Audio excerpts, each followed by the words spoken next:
cloud. And so then we are now going to go more, and then we'll go live on Facebook. And on Facebook, do you go to the live or do you go to videos? Well, I just click the button and then it says, let's see, choose where you want your video to go. And that would be share on a page you manage. And then next, I have to pick the right page. And then we hit next.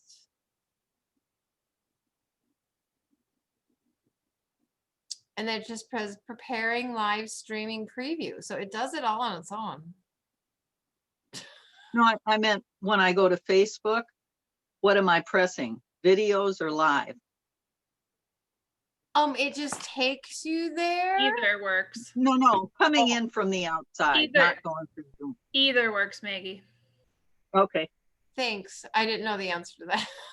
Yeah, that's okay. And do you want to take Marsha's screen share down for now? You don't have to, but. Do you want me to? Required. I can do that. Monthly meeting with Marsha, Wiest-Hines. Bezels and more Bezels. It needs a name. And so then, yeah, after you put the names in, then you can say go live. Oh, I got one quick question for you, Rochelle. The Tia that you got signed up for one of our meetings or presentations, whatever, is that Tia Wilkie? Pearson. Oh, Tia Pearson. Okay. Pearson. Sorry. Okay. Well, because you said Tia, our very own Tia, and then you were talking about things that I'd never seen Tia do. But I have seen because Tia she now Pearson. works for Dakota Stone's Goodie Beads. Tia Pearson does? Uh-huh. Good for her. Yes. Yeah, she's one of my students from the spring and fall shows. Okay. Alrighty, let me change that. So we are live, everyone. So our president of our bead society, Maggie Thompson, take it away. Okie dokie. Hi, everybody. I am your new president for 2021. And so I wanted to say hello to everybody and extend you a happy new year. I really want to give a big thanks to Becky Pancake for all of her years as president. And we're very thankful that she's going to continue on the board as a member at large. And I also want to give a big thanks to all the board members for their continuing commitments to our bead society. This year is definitely feeling hopeful with the COVID vaccine available, and it's, being dispensed, obviously not as fast as everybody wants it, but, again, patience, and we'll get there.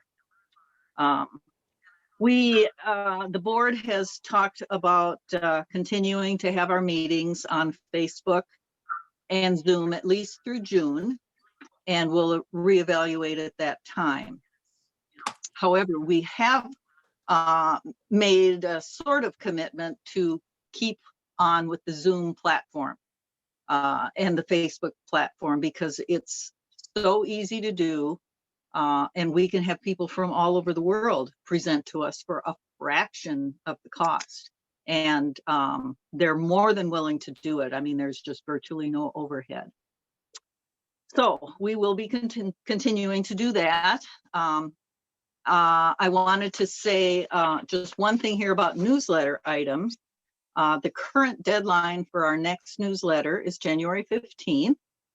And if you have items, announcements, suggestions, ideas, links to share, anything, please send them to Nanita Norden, who does our newsletter. And thank you, Nanita. Her email is nnordan@charter.net. So nnorden@charter.net. And if you didn't write that down, I went too fast, go to the umbs.org page and it should be on there. You'll be able to contact her through our website. And in keeping with the comments about Zoom and our workshops and beading classes, I want to urge you all to pay your annual dues as soon as possible, because you don't want to miss out on the future meetings or our classes and workshops. And last but not least, well, this really isn't last, but thank you to Rochelle, our new programs board member. She has gotten us commitments from internationally known designers, Hannah Rossner, Cliff Swain Solomon, and of course, Melody McDuffie, who we've had before for a workshop, and everybody loved her. And these people have made commitments to present to our group sometime this year. And that is possible through Zoom and Facebook. Our next Beading Live presentation, and correct me if I'm wrong, Rochelle, will be Saturday, January 16th at 1 p.m. And Rochelle will be demonstrating her peace ring. So be sure to attend if you can. We are also looking forward to presentations from our own Tia Pearson and from Becky Pancake. And of course, tonight's star, Marsha Wiest-Hines. We'll be doing Bezels, Bezels and more Bezels, and I don't remember all the titles, but that's the gist of it, I think. Definitely. And I don't know if Maxine is here. Are you here, Maxine? I don't. No, I don't see or hear from her. So we won't be having a joke from Maxine, but hopefully next month we will. That's my plan, is every month we're going to have a Maxine joke again, because we just need to have our shot of Maxine's humor. So that's all I have to say. And now we can go to Marsha. All right, let me switch into sharing here so you can see what it is I want to talk about.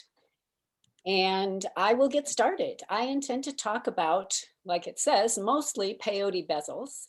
And I hope to start at a simple level so that if you have not done a bezel before, by the time we're done tonight, you maybe will feel encouraged to go and give it a try. And then I'll try and show you what can be done in a more complicated way with bezels and how to take simple bezels and complicate them. Hopefully you'll learn something. And if you have questions, please don't hesitate to ask. And hopefully someone will help me find those questions, and I would love to answer them. So far they're saying you look beautiful, Marsha. oh, Yeah. how nice. Well, unexpected, and thank you. That was very sweet. A bezel is a holder for a focal element, and it makes it usable in jewelry. And bezels are not only beaded. Lots of times metal jewelry also has a bezel, and it's just something that cups and grabs a jewel or a gemstone to make it possible for you to use it in jewelry.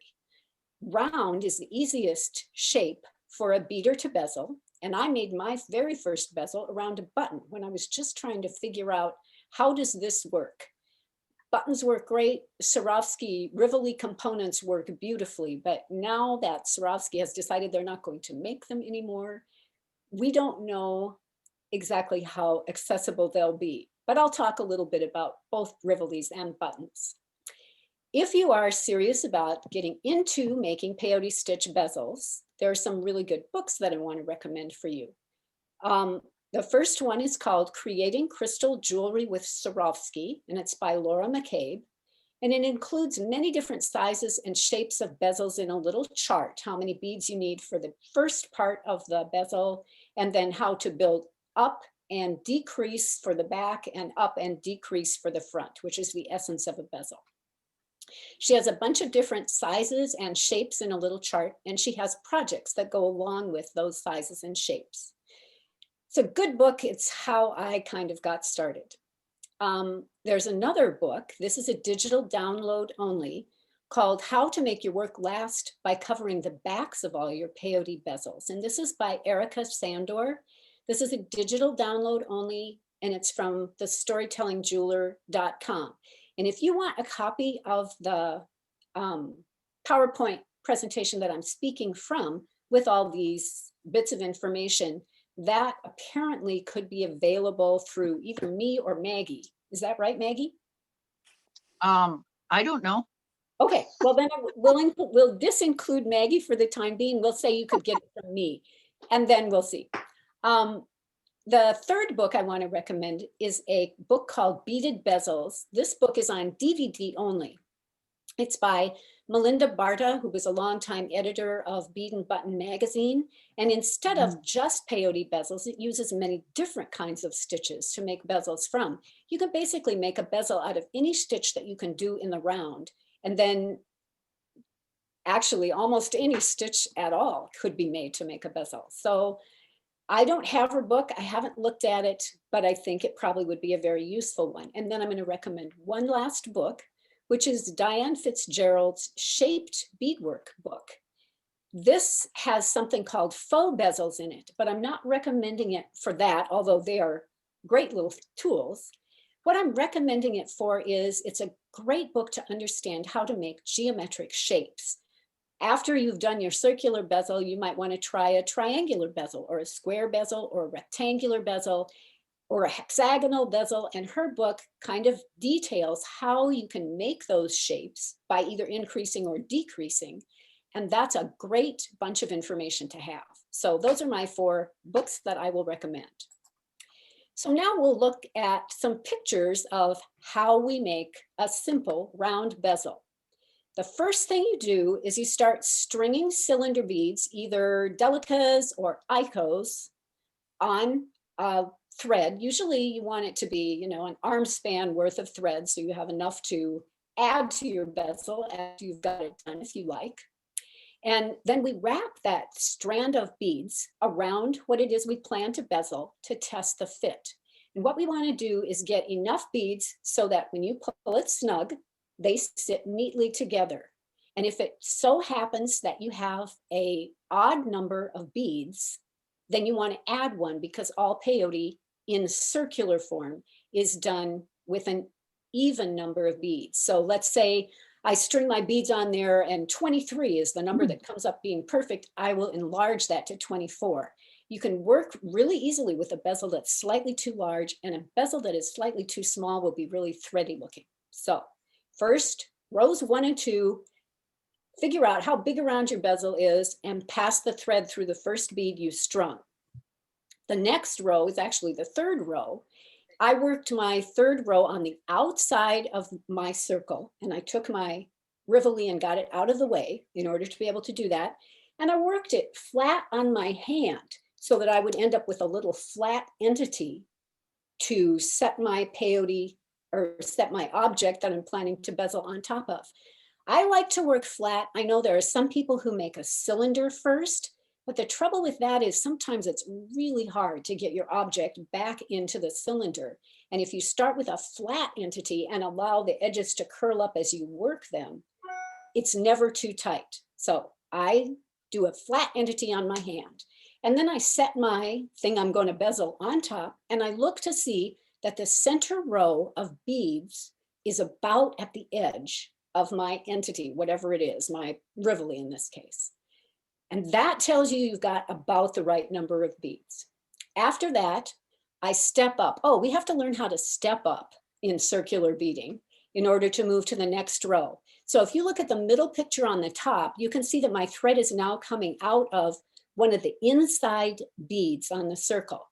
So I have stepped up to be able to begin a row inside to make the bezel a little smaller. You can see that in the lower left-hand corner, I've added a row of 15-0 rounds, which is generally how we step down to tighten the bezel. And then I step down again with another row of 15-0 rounds. And in this particular case, because I'm using precious metal plated beads, that made my bezel curl up because they're big and they kind of pushed out on the edge. If you don't like that result, switch to a smaller bead. That could be, if you're using a Toho 15-0, especially a plated one, switch to a Delica, or sorry, switch to a Miyuki bead. They're just inherently smaller. Or if you're using a Toho 15-0 that's plated, switch to a Toho 15-0 that's just clear or doesn't have any finish on it. those beads are smaller and sometimes they fit more neatly and your bezel can stay flat. That's good if you have a cabochon that you need to set the bezel on top of, or bezeled object. So that's row 5. Now I've stepped to the outside of my curled up bezel through the beads, and I've put on another row. Sometimes just those 3 rows of peyote stitch are enough to hold your bezel in place. But in this particular case, when I popped my jewel in, it didn't seem like it was coming far up enough around the bezel, around the object. So I put on another row of regular peyote with cylinder beads. That's the end of row 6, and you can see where I have to put in 1 more bead, and then I'll step up again and be able to start a new round of 15-0. So there's my first round of 15-0. I step up again. There's my second round of 15-0, and my basic bezel is done. That's what the backside looks like. And at this point, it's still possible usually to get a needle into that bezel because you have a round bezel. If it's a square or rectangular or triangular bezel, it becomes harder and harder to get a needle in. And there are some things we can do to enable us to be able to do that. And we'll talk about that later. But I show you a picture with a needle in because we'll need to know that later. Let's see if there's any information I've missed out on here. Now, I think I said at the beginning of this little set of pictures that there's some guess and check involved. And sometimes you think you have exactly the right number and you make your bezel and you have to change it because it's really baggy or it's way too small, despite the fact that you thought you knew.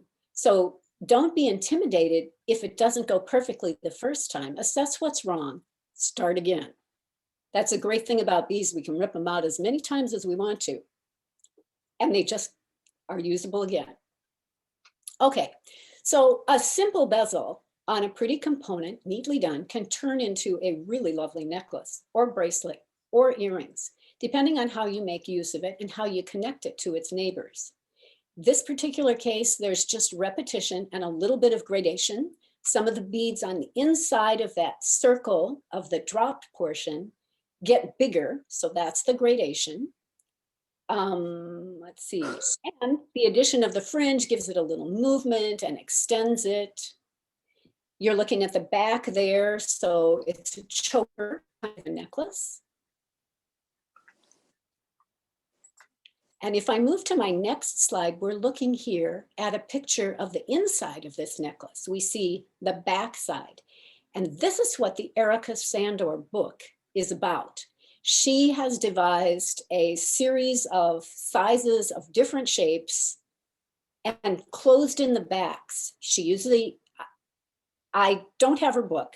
I'm going to assume that she does it the same way I do, by a combination of netting stitches and peyote and whatever else she can think of.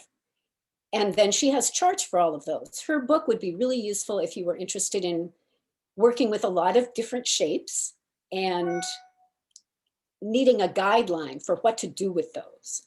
So the covering of the bezel backs is important because the little backs of those Swarovski jewels can be fragile, and it's easy to nick them or ding them, or if you drop your necklace, you end up with a little ding on the back, and then the rhinestone doesn't look right anymore. It has a little sort of hole in it, or it looks like a little mouse ate the back of it or whatever. So it's a good idea to do something to the back.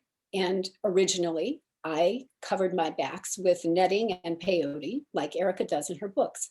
But there's another approach that I personally prefer, and I now use it in all my works. It avoids the thing of, if you have a heavily bezeled piece on your chest and it has a beaded back on it, sometimes you take it off and you can see where the little beads were pressing into your chest. So my solution is, in the upper right-hand corner, this is the back side of one of my necklaces, and I have covered the back of the Swarovski jewel with leather. Usually you need a really small piece of leather, a thin piece of leather, about 1 millimeter thick. And on my Hot Ice Beadwork blog, I have a video of myself covering the back side of a bezel. It involves some shaping of the leather because The jewels usually have a bit of a pointy back on them. So if you like, you can go to my blog at that link and check out the video that I have that shows you from start to finish how to completely leather back a Swarovski stone. There'll be a new manufacturer out there who will step up and fill in this Swarovski hole. Somebody from the Czech Republic, don't you think? Anyway, this is also the opportunity to look at the beginning of a bezel with peyote stitch. I did the back of this bezel with peyote, and then I switched to another stitch, in this case, chenille. That's the same stitch that's used in the rope. In this bezel, the Swarovski teardrop fancy stone serves almost only as a support for the beadwork, and only the flat table of the faceted jewel is visible. And as you become more proficient with bezels, you can find interesting patterns to stitch with your beads or use alternate beads. Mini duos work really nicely in bezels. A lot of the 2-hole beads can be used as bezels. So that's a good way to start approaching the possibility of taking an object, bezeling it, and then finishing the bezel in around the top almost as part of the decorative aspect. So a simple bezel could include patterns woven in as the bezel is created. And on the left-hand side here of your screen, this is honestly a rusty old bolt that I had bezeled from my brother as a gift. He gave me the bolt on something and the bolt fell off, and I gave it back to him as a man necklace. So I'm showing you this because I want you to be conscious of, yes, you can weave in pattern, and you can also do edges that are not just round or smooth at the top of the bezel. In the upper picture, I've put little picots or peaks onto the edges of the bezel. So long as you get enough of a bezel edge up around the bezel to hold it in place, you can do whatever you want with whatever else you choose to weave on top. And the back doesn't have to match the front.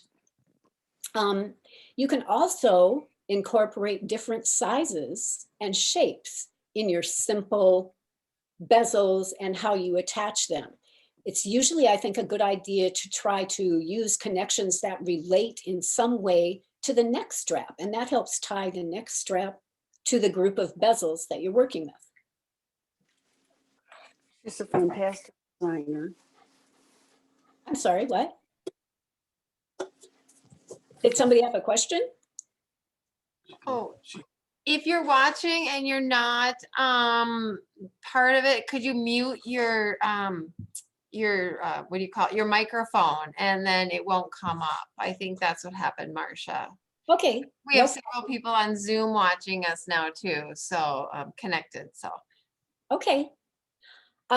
You can also add embellishment on top of the simple bezel frame, so that one layer of beads, mostly cylinders with 15 O's that are used to decrease and hold the stone in place, could have a second layer of beads on top of it.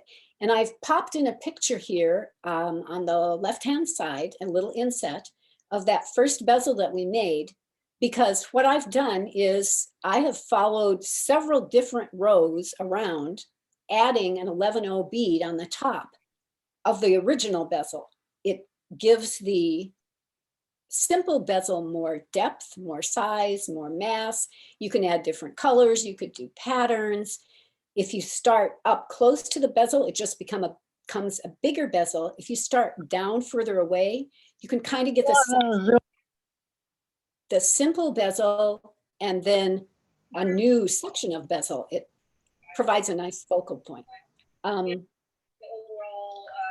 energy and excitement has been building, with the cause. You can also weave beads that are about the same size as a delicate bead into a bezel.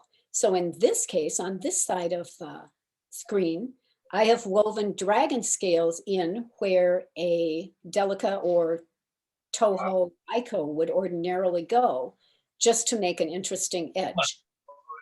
Okay. hey Tia, could you mute your microphone, please? Oh, And Jan and anybody else who's joined us on Zoom, if you There it is. mute your microphone, then nobody will interrupt Marsha. Or if you have a question, that's okay too. So moving on here, in this necklace, which is called Carmel's Claws, I've included an interesting inside bezel edge. On the right-hand side, you can see that the frame has scallops around it. I've also put a pattern on into the weaving of the bezel itself, a little diamond that helps focus our eye on those points in the bezel. And I've also used beads other than cylinders woven in as part of the bezel.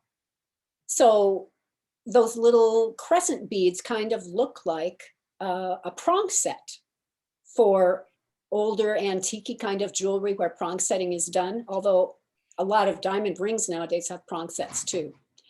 Let's see. I've also done a row of beads at the outside edge of my bezel here that are used as attachment. And we'll talk about how we do that next, but that's how I got this edge onto the bezel that helps me relate my acorn pendant to the bezel to the yoke. Have I mentioned how much I love Toho demi beads? This necklace uses a lot of them. I love to use them in strung chains, so it looks like the chain is expanding for where a bigger bead wants to sit. Like I've used an 11-0 demi and then an 8-0 demi here, and then my bead, and then an 8-0 and an 11-0 to step back down. Gives the strung beads a kind of dynamic. I also really like them as accent points. Like I used an 11-0 Toho demi at these points, and it kind of emulates the crescent beads that are already making the little claws that hold the bezel in place. They are super useful beads, and I just really love them. Let's see. So Buddhist temple is another example of how a row of 11-0 beads woven into the bezel can provide both a means to embellish and attach the bezel to other bezels. I'm gonna flip up to play mode here for a minute, which makes this all a little bit bigger. And if you look at the lower left-hand corner, at the bottom of the bezel, where the cylinder beads turn into colored beads, that's a row of 11-0 that I wove in as I was building this bezel. And those 11-0s, when the edges are straighter like they are in this group of bezels, allows me to get my needle in even along a straight edge. It's challenging to do if you don't have something in to make a connection with. And I think my next slide is also going to show us a chart of how those 11-0s go in. So I'm going to back out and go to my next slide. Yeah, okay. So here are some charts of the first, a bezel similar to that first one that I showed you when we were talking about how to make a simple bezel. Here you can see I've already done my test fit, and I've already got my 2 rows of 15s on the inside edge. And as I step to the outside, I'm going to put in a row of 11-0 rounds, which are going to kind of stick out from the bezel and give me an opportunity to more easily get my needle in, so that if I want to add other beads to the outside of the bezel, I have an easy way to get in. Now, in this particular case, I was beading a flat button that was quite thick. It was mother of pearl. And I also had put a leather backing on it, so I had to build up a straight edge on the outside of my bezel, which I did. I'm pointing to my screen as though you could see it. As you can see where my cursor is, my edge of this bezel looks like this. This skips ahead to row 9. So this is how my button looks inside of my bezel. That's how the stacked up edge looks with the button dropped in. And once the bezel is done, and I've added all the rows of embellishment that I intend to add, like the little white beads here, they're that original simple bezel. And all the dark beads on the outside edge are the 11-0s that I added. I added a row of 11-0 between those. I added a row of 8-0 between those. And then I added a row of 6-0 between 2 8-0 rows, kind of like channel setting them. So I made a smallish button become a big enough focal to work with this particular necklace. Let's see. So here's an opportunity to see this necklace we looked at earlier, how you don't necessarily have to put an 11-0 bead in a slot when you're adding a connection row. You could just do every other bead as a connection. And that's what I did in this particular case. And then I was able to add 2 8-0 demis inside of that connection. And off of those demis, the whole rest of the outside of the bezel plus the whole rest of the inside of the bezel are built. I have to say, it's weird not being able to see your faces and know if you're with me or not, but I'm really glad that you're here. Once you have a way to add to the edge of a bezel with ease, the sky is the limit. You can make almost anything, and you can find interesting and unusual ways to connect the bezels to each other. So in the case on the left, it's called Ash and Ember, the Balrog. I was trying to create something that looked like embers with ash and charred wood on the outside of them. And then I used the edges of that ash to connect the individual bezels to each other. That made kind of a dense, maybe you could look into a fire and see that result. On the other side of the page, I used a little beaded component to connect my disparate bezels. They're all different shapes. I guess there's, let's see, 3 teardrop shapes, 2 smaller, 1 larger, and then 2 triangle shapes. And those, of course, also had 8-0 embellishment beads woven into the base row. So I was able to add my O beads with a drop bead in between and get the result of looking like little seed pods or buds.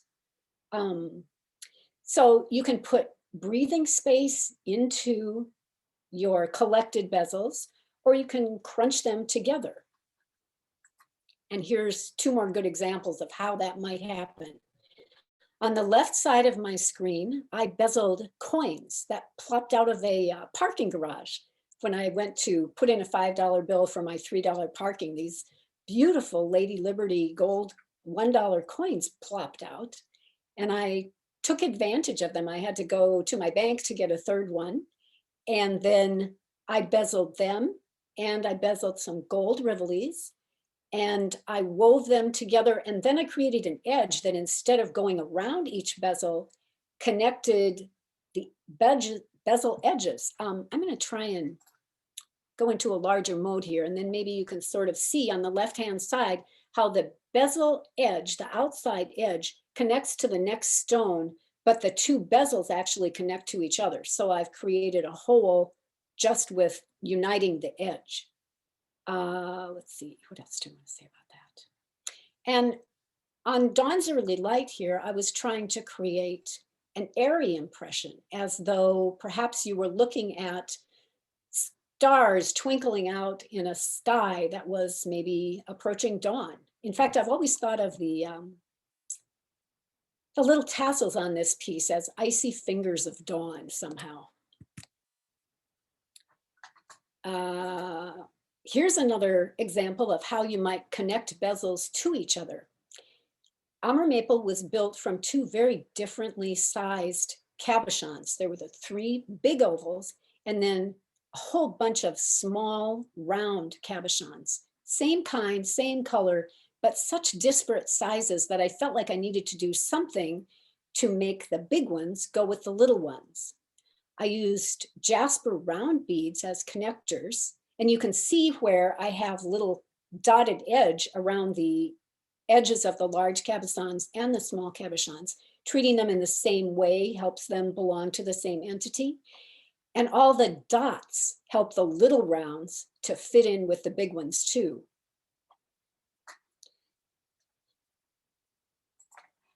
Okay, sometimes it's useful to combine heavily embellished bezels with the sleek edges of unadorned simple ones, and to good effect.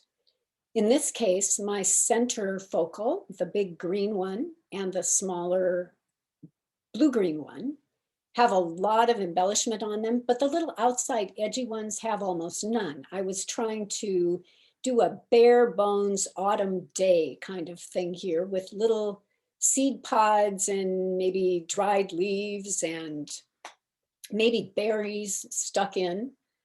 And the most interesting thing I think about the construction of this necklace and the way the bezels attach to each other is I had to fail a lot of times to make this work. I first just sewed the little bezels to each other, a couple of stitches. And then when I picked the thing up, I wanted it to maintain its shape, but it was wobbly as all get out and did not work. So I had to think of a way to make them stronger. And what I finally ended up with, if you look at the little red arrows on the left, I had to run threads from about the middle of each of the bezel to where the connection point was, and then back out to the middle of the next bezel. And somehow it made a little arch kind of structure, like the strength in a bridge. And magically, this is a self-supporting piece, even though you'd think it couldn't possibly be. Let's see. Okay, so now I'm going to show you some rectangular bezels and square bezels, and we'll talk about attachment points. You definitely, if it's a straight edged bezel, need a way to be able to get your needle back in if you're planning to add something to the outside edge. And in this particular case, if you look at the little blow up over here, as I was beading the bottom outside edge of the row of icos or delicas, I just put in one 11-0 bead at the penultimate bead, the one before the last, on the edge corner of the bezel, this one and this one. And then I did another row in which I just added this bead, this bead, this bead, and this bead. And after I had those connector beads, I finished the bezel off, and then I was able to embellish it, decorate it with drop beads and with big strung sections that actually lay pretty nicely and provide a good effect. So you don't necessarily have to have what you're embellishing your bezel with connected to it at every possible point. You don't have to stitch every bead on by itself.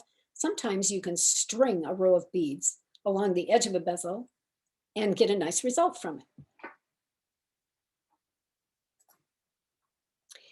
So let's talk about creating corners in bezels for focals that have straight edges, like rectangles and squares.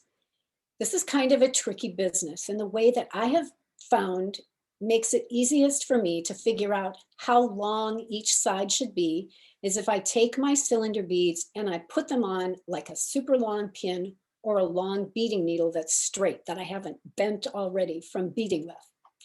And then I lay it against the side of my rectangular cabochon or whatever it is that I'm trying to bead. And I see how many beads there are at the top and at the sides and at the bottom. Obviously, the top and the bottom need to be the same number of beads, and the two sides need to be the same number of beads. But more important than that, it needs to be an odd number of beads. So same thing applies as in if you're doing a round bezel and you think Yeah, they did it as a Zoom meeting. What the heck? Okay, so if you think it should be 15, you add one. In this particular case, each side has to be odd because we want to stop beading at the corner and turn. So there's an odd number of beads on the side of this bezel, and there's an odd number of beads on the side of this bezel.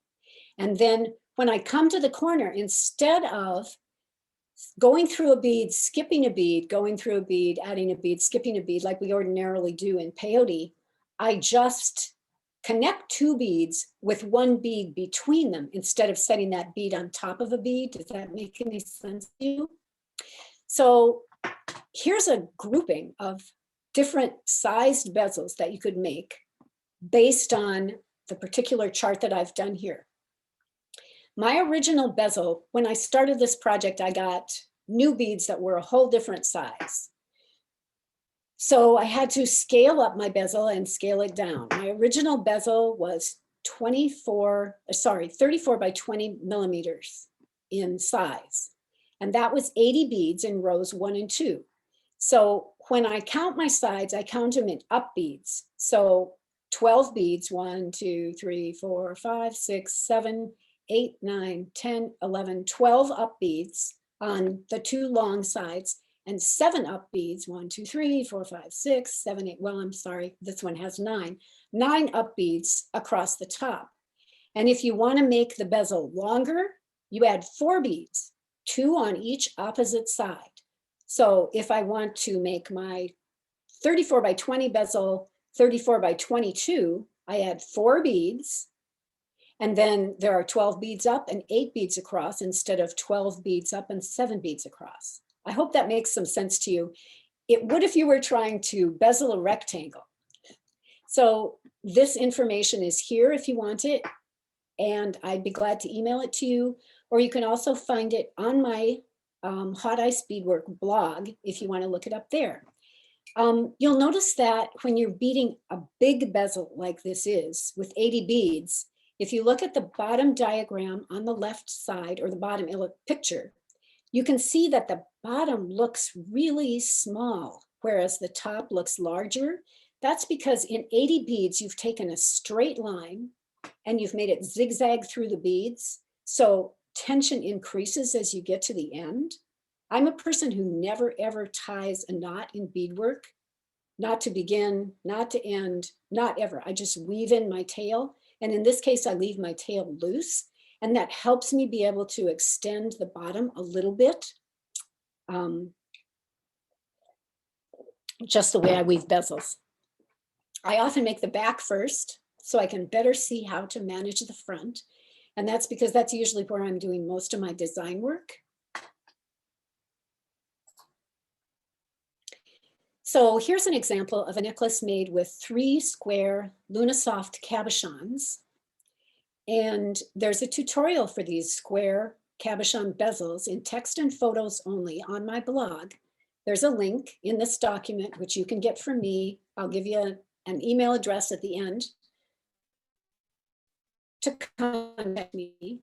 And I encourage there and take a 2020 Lunasoft if you still have one in your stash somewhere.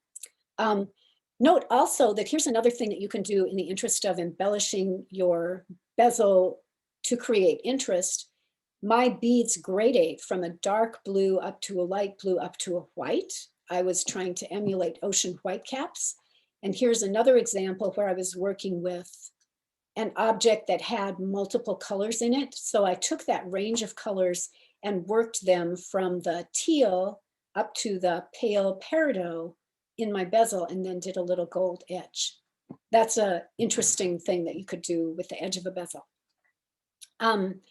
My connection beads in these squares are only on the corners, and I used the connection beads, I think I used 8/0s, as part of the stringing and to do all the connecting that I did with these bezels.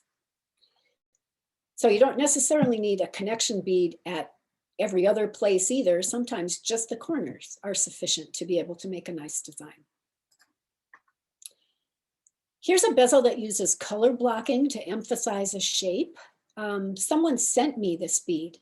People have done this a couple of different times, and there are resulting bezel tutorials on my blog each time someone does, to how to handle, she called this a squircle, and I think it's kind of a clever name for it. It's sort of a circle, but it has squared off edges and rounded corners. So this bezel too is on my blog if you want to take a try at it and find one of these cushion-backed Swarovski stones. There's a link to it. You can also see how in this case I was adding beads on top of the bezel. You can see the 11/0s that I added on the top, and I used them to add little petal shapes and woven extensions to the outside of the bezel. And this was really inspiring. It allowed me to think in a whole different way about what could I do to the outside of a bezel. And from that came this. This is the first time that I wove a second layer of bezel around the original layer. I'm going to flip up to a larger mode so maybe you can see a little better. And then on the next page, there are some clearer photos too. If you look at, oh, and I don't have my cursor here, which is such a bummer. I want to point at things. There's an original bezel that's mostly gold and sort of brown and has a few little white beads in it. And then there's a next layer of bezel that sits up over the top of that first simple bezel. I wove the simple bezel first, then I wove the neck strap, and I put the little, now I'm going to go back to the other mode so I can point. I put these little appendages on and I thought, oh, those are pretty. I really need some of those on my bezel.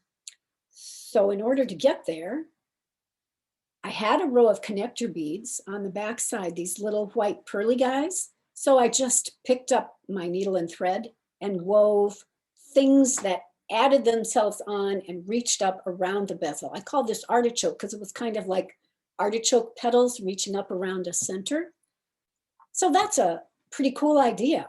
And I was excited about exploring with that. So I did this, which actually is a 4-layer bezel. So here's how that works. These were huge Swarovski-Rivoli stones. And I did my original layer of bezel with little picots or dagging, whatever you want to call it. And then I put in a row of extension beads on the outside of that first row. And I started weaving a second row, and I was careful to leave extension beads there too. Eventually, I finished in all of the peaks so that they corresponded in the opposite place that the original peaks did. So it looked like petals and alternating petals. Then I experimented with how could I add petals to the outside that might stand up or fold out. So I made a bunch of different shapes. I tried them curved, I tried cupped, and I kept holding them up curved to the outside of the bezel to see what they were going to look like when they were actually in place. And I definitely needed attachment beads, which you can see that I had to turn sideways on the bottom of these little pieces that I wove. You can kind of see them sitting there. And then I took them separately and sewed them on. So here's my completed original 2-layer bezel. Here's the 3rd layer as it was woven on. And then here's a 4th layer as it was woven on. This necklace process is detailed on my blog. So if you're interested, you can go visit that blog and read the whole thing and see more pictures. I wanted the leaves to have the same sort of an effect. So I bezeled a long oval stone to be the center of the leaf. And then I did diagonal peyote similar to Russian leaf construction to make an edge. And then I stitched the diagonal peyote onto the little bezel in the center and added the leaves to the rose construction. That was really exciting for me.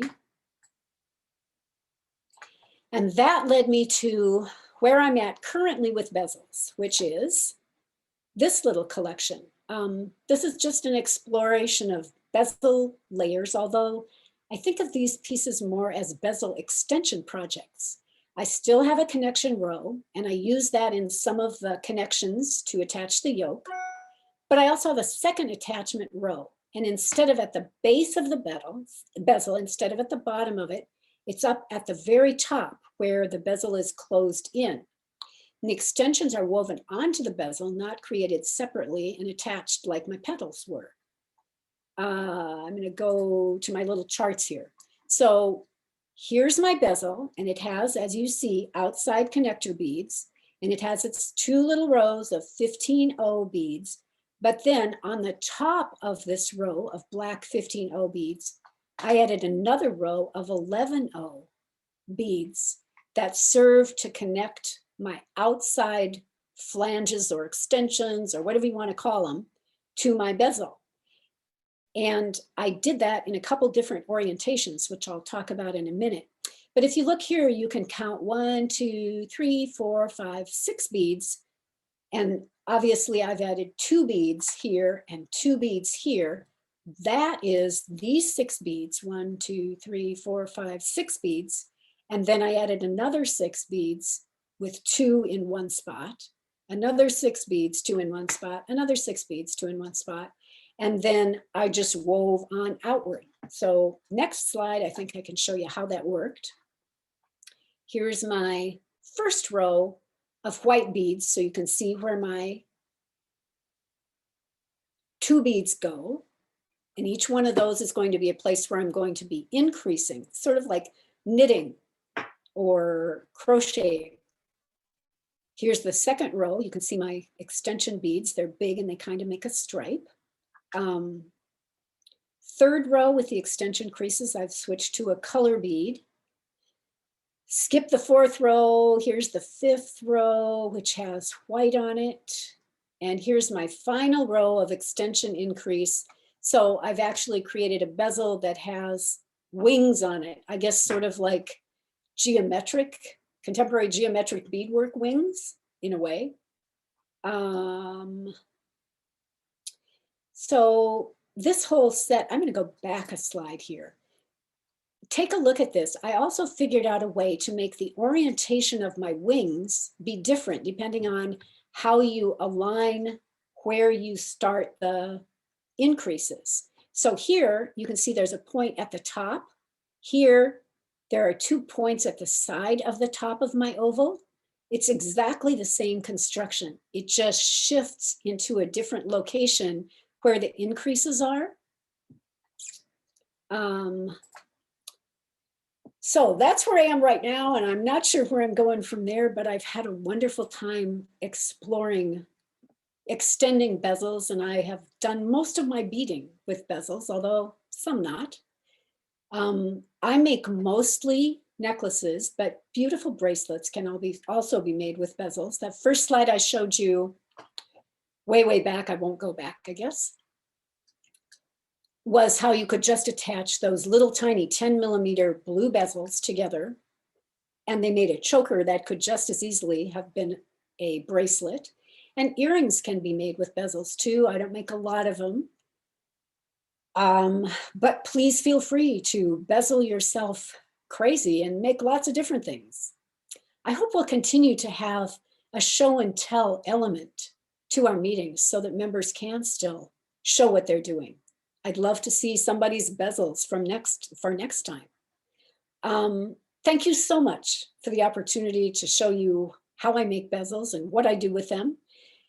And if you have any questions, please don't hesitate to ask. And if you want to visit and subscribe to my blog, here's a link. I have an Etsy shop. I sell tutorials and kits. Here's a link. And I also have a Facebook page. If you'd like a copy of this document, please email me. My email address is at the bottom. I'd be glad to send you this document, and then you would have all these links for yourself.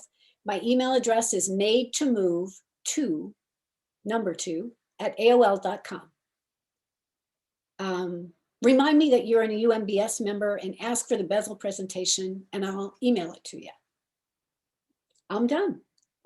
Hey, Marsha, Barbara Benjamin actually emailed your tutorial or your presentation that you sent me earlier. I sent it to her, and so she sent it to our members Oh, fabulous. minutes before the meeting. Great, great. So everyone has it in their email box that that it has actually paid their membership dues. That's part of it. Not me yet. I'm ashamed to admit Pay that. later, then let us know and we will send it on off, I guess, or they can get it from you. Or Okay, great. but yeah, that's what Barbara told me right at the very beginning. So she, we've had all kinds of people watching, and so Lisa and Margot and Shelly and Leora and Sue Klum, and who else we got? We got Barb Benjamin. We've got Hannah Rosner's videos from Oregon. Hannah, long time Maria no see. Olds. We've got all kinds of folks that have checked in, and they really think your work is beautiful. They love your imagination. And I've got Rochelle, two of my students that were in my troubleshooting thing yesterday checked in. Marlene Ackerman and Julia Donovan. Julia's from Tucson and Marlene is in Florida. Well, So hi to those two states. Upper You pull Midwest them Bead from all Society over, has Marsha. a long arm. Yeah. And then we have a question from Connie. Where do we send our checks in for our dues? And I believe the answer to that would be the Textile Center. Is that correct, Maggie? Yes, and you can go to the umbs.org website and it'll give you the right PO box and the street address. And then someone will come and pick that up and hand it off to Barb, who will then get you your membership card, your emailed membership card. So for the moment, we're looking on maybe reorganizing that little system, but that's to come in the future. So for right now, we're still, back in the 19th century, writing checks and mailing them. Right. And so Anita was talking, would love a wonderful class. And so Marsha, you are willing to do a workshop this year for us, right? On bezeling? Maybe I have to get my year a little better organized before I can make a firm commitment to that. But yeah, maybe. And so, well, we'll work on that. And see how do you have a favorite bezel out of all of your bezels? Gosh. Maybe it's the rose ones. Maybe it's from Briar Rose. Those are really special and amazing to me. And they were so much fun to do, so much fun to figure out, Sometimes it's the figuring out that's the best part. Oh, I can totally see that. And so, yeah, we got all kinds of folks here. Robin and Grace. Grace Annabo has a comment that says your beading area is very organized. We like seeing all of your little, boxes and yeah, Thank you. and your shelf.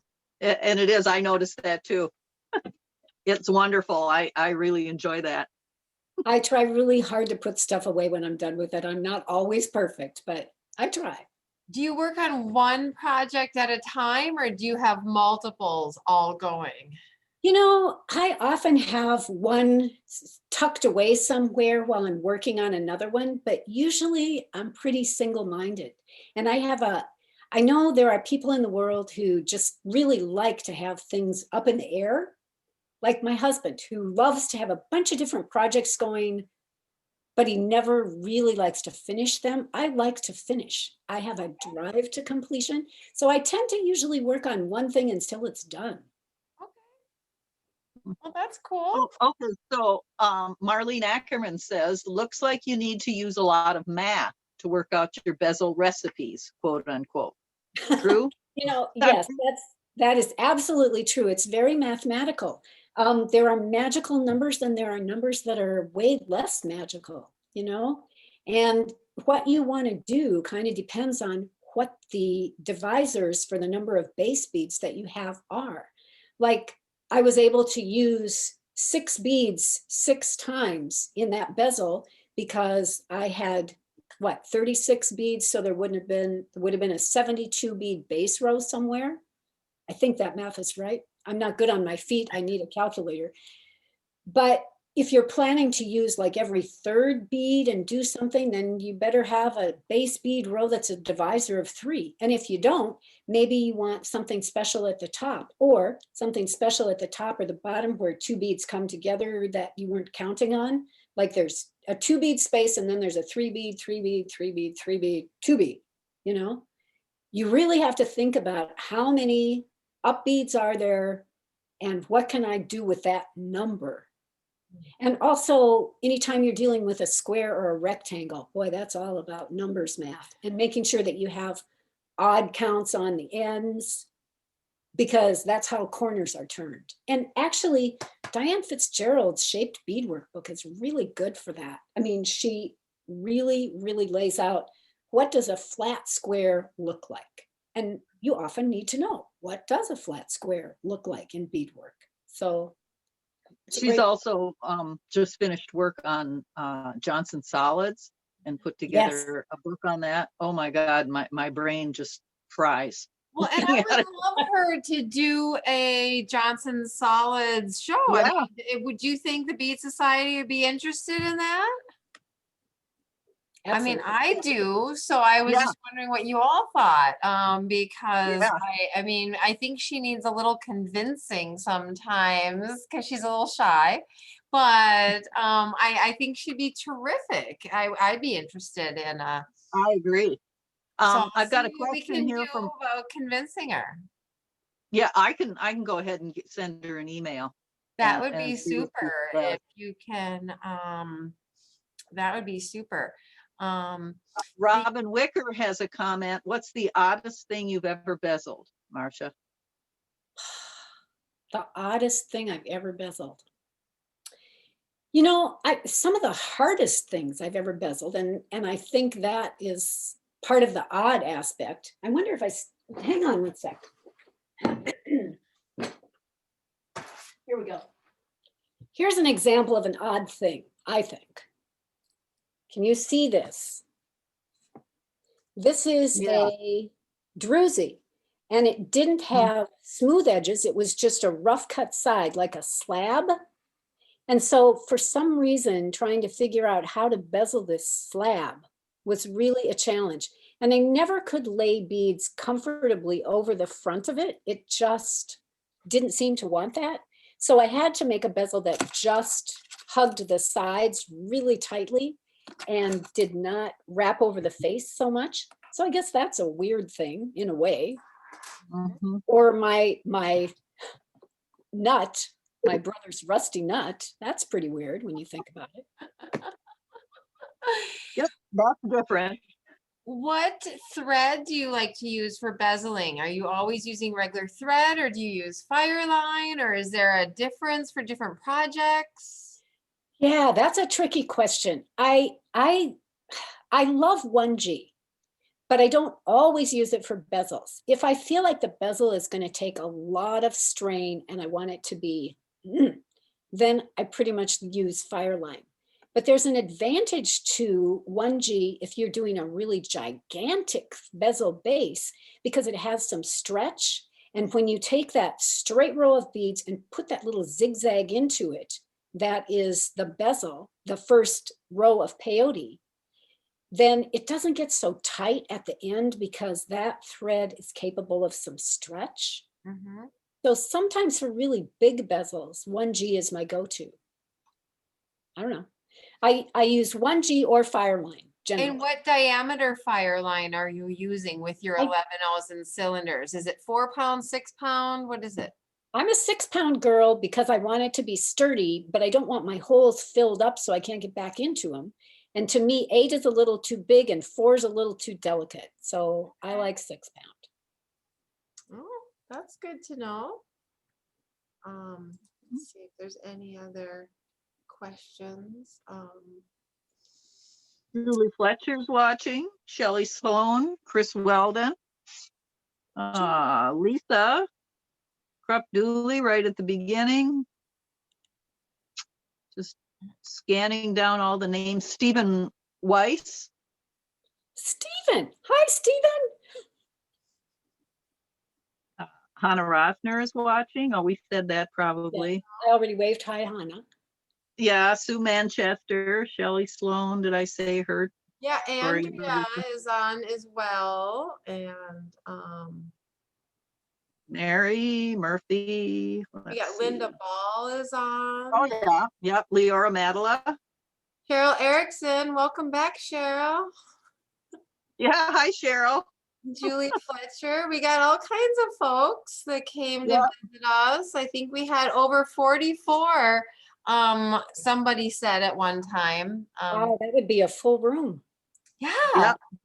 Margot Well, Yee. You're a popular gal, Marsha. People have been There waiting. you go. I didn't mean to make you laugh. Well, thanks. Thanks for the opportunity to do this. It was nervous making, but it was also fun. And it was nice to put my thoughts in order. Sometimes you know a lot of stuff, but you don't think about it in any logical way. And I know my presentation skipped around a bit, but it was fun for me to follow a thought process through it. So thanks. Well, it gave us a lot to think about. And then now I don't feel so apprehensive looking at that funny shape rock that I cut and polished and going, how do I figure this one out now? So There's always a way. yeah, absolutely. And you gave us some great working patterns to start with, an actual structure so that we have a place to go from. And that's the hard part too. Well, Yep. and there's really good books out there too, so. And so Yeah, you gave everybody a place to start, and that's probably the hardest thing, I would think, is sitting down and saying, oh, I can do this. I can start Mhm. with something. So thank you, If Marsha. You can. Absolutely. Well, wonderful. Well, next Monday month in February, we will be having Hannah Rosner. And so we will be sending out Zoom links to everybody, also Facebook. We're going to try to create a group in our Facebook page, a private group, so that way we'll send you a invitation to our private Facebook group. That way the members who have paid will be in that group. And so the meetings won't be live to the public anymore posted after this, the recording. It'll just be to the private group. So that way, encourage people more to join, obviously, but our membership is important to us, and we do want to support our society. So that's why. But so if you can't find us on Facebook, we will be sending out the Zoom links for the meeting, and then you can join us on Zoom, and I'll have learned how to do it so everybody's joins more quietly. This next time, Tori helped me out a little bit here, giving me some ideas, but that way, anybody, and we'll be able to hopefully have our show and tell beforehand. Maybe we'll be able to start that up again and at least have some time for show and tell again.